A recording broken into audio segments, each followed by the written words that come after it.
రేపు కూడా తాగితే సర్దుగానే ఇప్పుడు పడక. ఏమల్లి మీ నాన్నని కాసేపు నోరు మూసుకుని ఉండమని చెప్పే. మూసుకునుంటే ఆడ నా బాబు ఎలాగవుతాడు? నువ్వు పంజుడు. కొంచెం ముక్కమ్మా, కొంచెం. అయిపోయిందమ్మా, అయిపోయింది సరసు.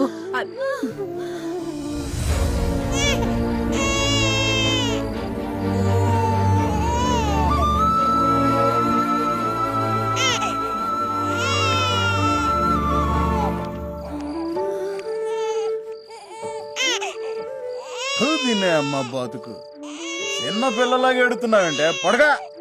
పురుడు పోసి పుణ్యం కట్టుకున్నావమ్మా. నీ దయ వల్ల అంతా మంచిగా జరిగింది. నేనుట్టి పూజారిని. ఆ దేవుడి ప్రసాదాన్ని మీ చేతుల్లో పెట్టడమే నా పని. పిల్లోడు భలేగున్నాడు. అచ్చం నీ పోలికే. కొడుక్కి తల్లి పోలికలొత్తే